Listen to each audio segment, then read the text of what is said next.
warahmatullahi wabarakatuh. Ketemu lagi bersama saya Khairiyah di UAS Makul Perbandingan Mazhab. Alhamdulillahirrabbilalamin. Walaupun dalam keadaan PPKM ini saya masih melakukan kuliah online, walaupun dengan UASnya membuat video seperti ini, namun alhamdulillah masih diberi kelancaran dan juga diberi kesehatan untuk bisa menuntaskan video UAS perbandingan mazhab kali ini. Nah, yang saya hormati Bapak Makul perbandingan mazhab, yaitu Pak Miskari LCMHI, yang semoga selalu diberikan kesehatan dohiro wa batinan, dan juga selalu diberikan semangat untuk menyampaikan ilmu-ilmunya kepada para mahasiswanya. Nah, kali ini saya akan mengulas mengenai beberapa materi, yaitu perbandingan mazhab dari materi ke-9 hingga materi ke-15. Nah, mazhab fikih di luar aliran Sunni. Nah, bahwa kita ketahui sudah banyak sekali beberapa aliran di dunia, di Islam saja, bahwa kita sudah tahu bahwa nantinya aliran Islam itu dibagi menjadi 73 aliran. Yang satu yang hanya masuk surga, langsung masuk surga. Nah, kali ini saya akan membahas pengertian dari aliran Syiah. Nah, aliran Syiah ini itu adalah aliran yang mana pengikutnya itu lebih memihak atau lebih condong kepada sahabat Ali. Nah, menurut bahasa Syiah ini berarti pengikut, pendukung partai atau kelompok, sedangkan secara terminologi adalah sebagai kaum muslimin yang dalam spiritual dan keagamaannya selalu merujuk pada keturunan Nabi Muhammad SAW, atau orang yang disebut sebagai ahli al-bait. Nah, Syiah menurut etimologi bahasa Arab yaitu bermakna pembela dan pengikut seseorang. Adapun menurut terminologi syariah bermakna mereka yang menyatakan bahwa Ali bin Abi Thalib sangat utama di antara para sahabat dan lebih berhak untuk memegang tumpuk kepemimpinan kaum muslimin, demikian pula sehingga anak cucu beliau. Nah, bahwa pada saat itu pengikut Ali ini beranggapan bahwa yang lebih pantas menjadi seorang pemimpin pengganti Rasulullah itu adalah Ali bin Abi Thalib. Kenapa? Bahwasanya beliau itu adalah paman ponaan dari Rasulullah sekaligus juga menantunya.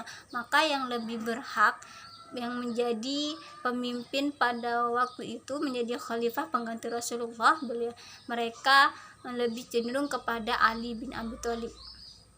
Nah, latar belakang munculnya aliran Syiah ini yaitu secara umum kemunculan aliran Syiah bermula dari pergantian kepemimpinan, yaitu sepeninggalan Rasulullah SAW. Nah, Ali bin Abi Thalib meyakini bahwa dia adalah pengurus sebenarnya kepemimpinan Rasulullah selanjutnya.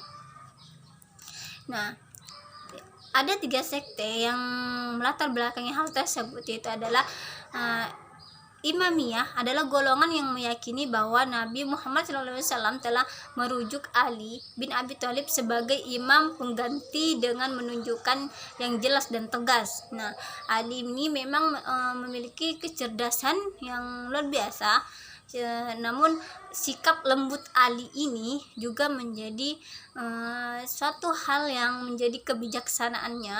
Maka banyak yang menginginkan Ali ini menjadi seorang pemimpin.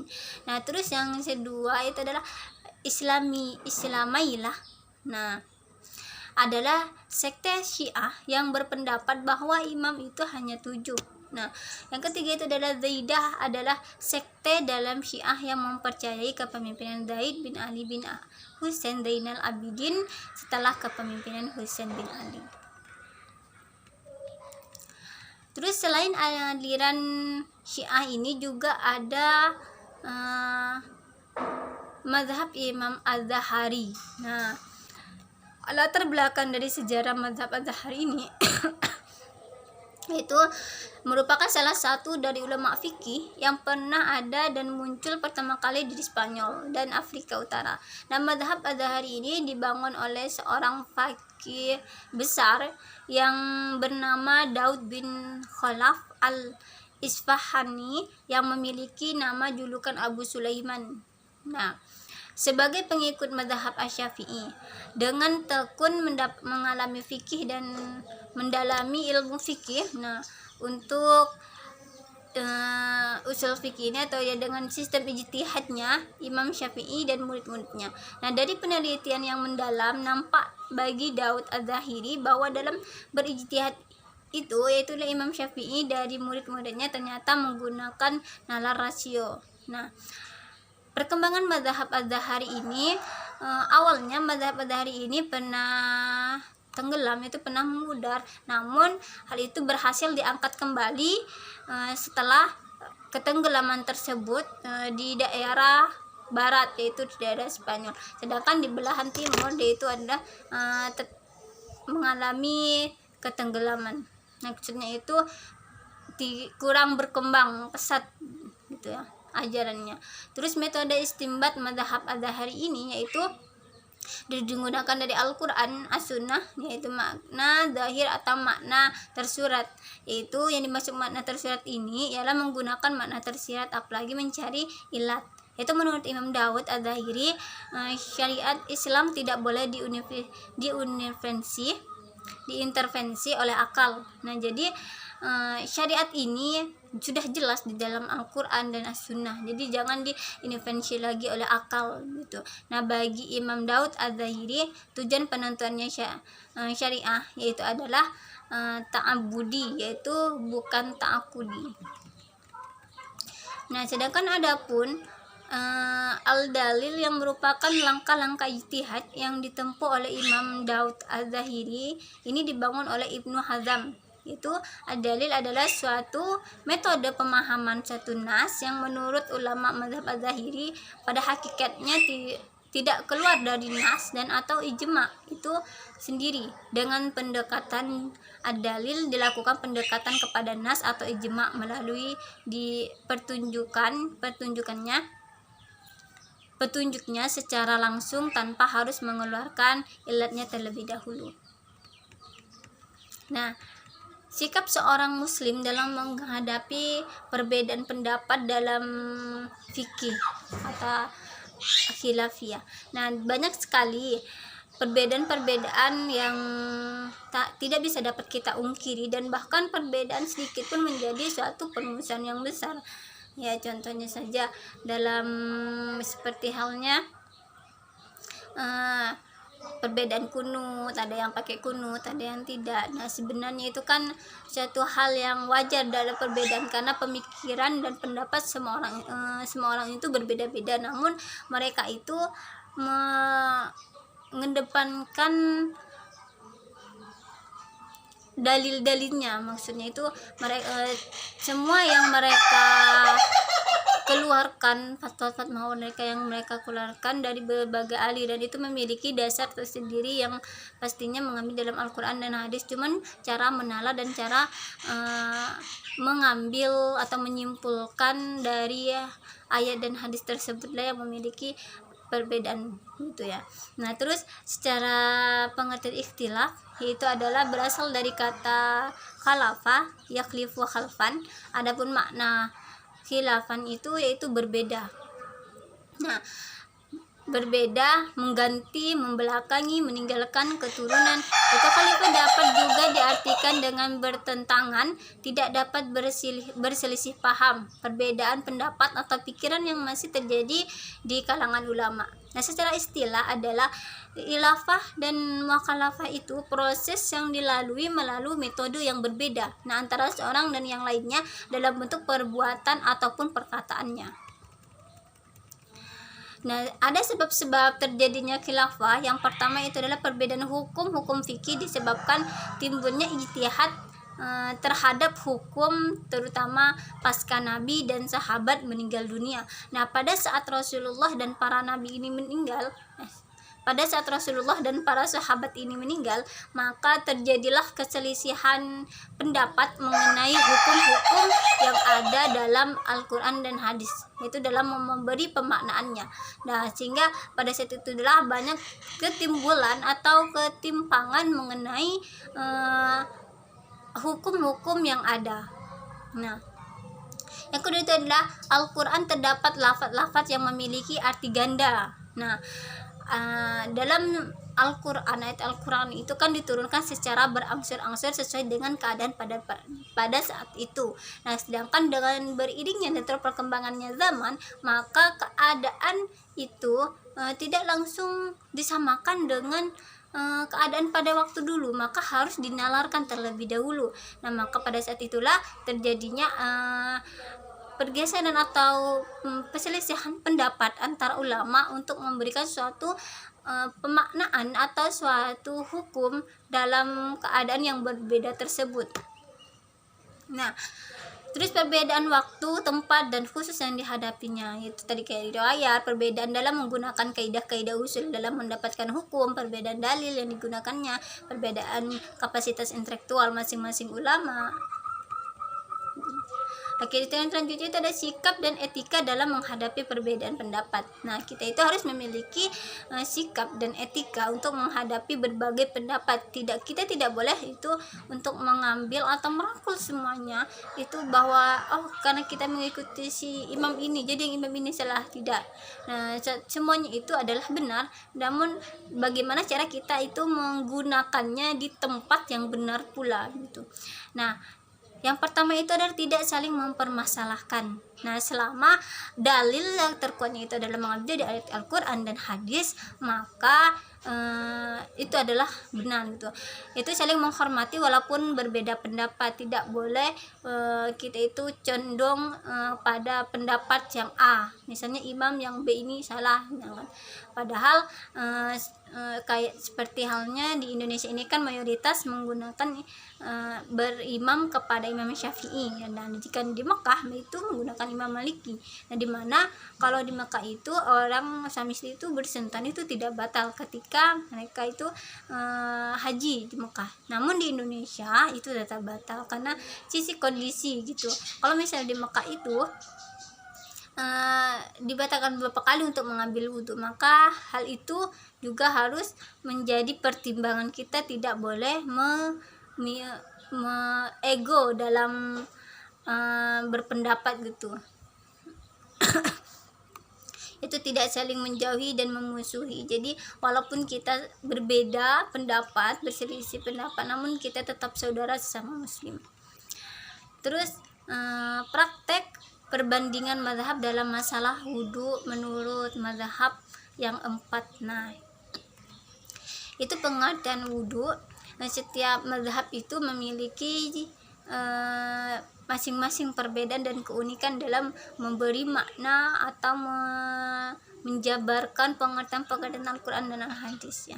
Oke, itu pengertian wudhu secara bahasa itu diambil dari lafaz al-wada'ah, itu al-hasan dan an-nadzafah yang artinya bagus dan bersih. Nah, jadi wudhu secara bahasa juga diartikan indah dan bersinar. Sedangkan menurut istilah syara, wudhu berarti aktivitas bersuci dengan media air yang berhubungan dengan 4 anggota wudhu, yaitu muka, 2 tangan, kepala, dan 2 kaki. Nah, fardu wudhu menurut ulama madhab Hanafi yaitu jumlah fardu wudhu itu ada 4, yaitu membasuh muka, membasuh 2 tangan hingga siku, menyapu 1/4 kepala, dan membasuh 2 kaki hingga mata kaki. Itu dalam Quran surah Al-Qaidah ayat 6. Selanjutnya itu ulama mazhab Maliki. Nah, dalam ulama mazhab Maliki ini jumlah fardu wudhu itu ada 7. Ya, yang pertama itu niat, membasuh muka, membasuh 2 tangan hingga siku, menyapu seluruh kepala, membasuh 2 kaki hingga mata kaki. Yang selanjutnya itu adalah segera. Maksudnya itu di cepat, jangan sampai terlalu lama jedanya. Nah, di situ dijelaskan dalam surah Al-Bayyinah ayat 5.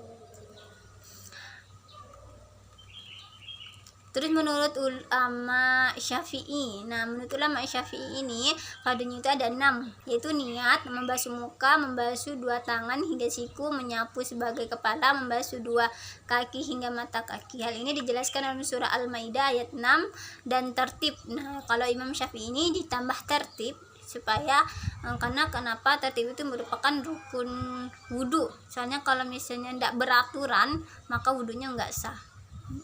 Terus yang keempat itu ulama mazhab Hambali, itu menurut mazhab Hambali bahwa jumlah fardu wudhu itu ada 6, yaitu membasuh muka, membasuh 2 tangan hingga siku, menyapu seluruh kepala, membasuh 2 kaki hingga mata kaki.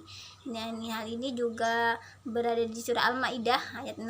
Nah, tertib berurutan atau mualat atau segera. Oke. Nah, praktek pembandingan mazhab dalam masalah sholat menurut 4 mazhab ini juga memiliki beberapa perbedaan juga di antara para imam.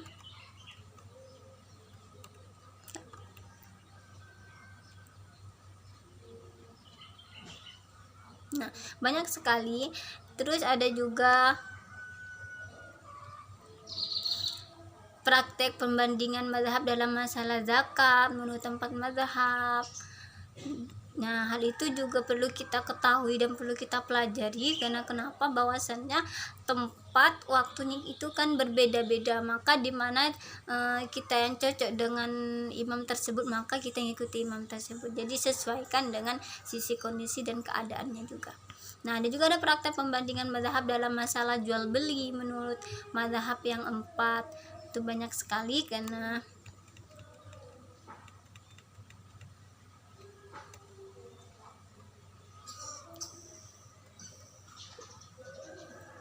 dalam mazhab Maliki, yaitu dalam jual beli itu pasnya sudah tahu kan, 2 pengertian ini, pengertian untuk seluruh satunya bai atau jual beli yang mengucap akad syaf selama dalam salam dan lain sebagainya. Itu pengertian untuk satuan dari beberapa satuan yang suatu yang dipahamkan dari lafal bai secara mutlak. Nah, menurut huruf juga adat kebiasaannya. Nah, banyak sekali hukum-hukum yang menurut mazhab yang 4, yang pastinya hal itu berdasarkan dalil-dalil yang sangat akurat, yaitu Al-Quran dan hadis. Mungkin hanya itu yang dapat saya sampaikan dalam video was perbandingan mazhab kali ini. Apabila banyak kekurangan dan kesalahan saya mohon maaf. Akhirul kalam, ihdinas siratal mustaqim. Wassalamualaikum warahmatullahi wabarakatuh.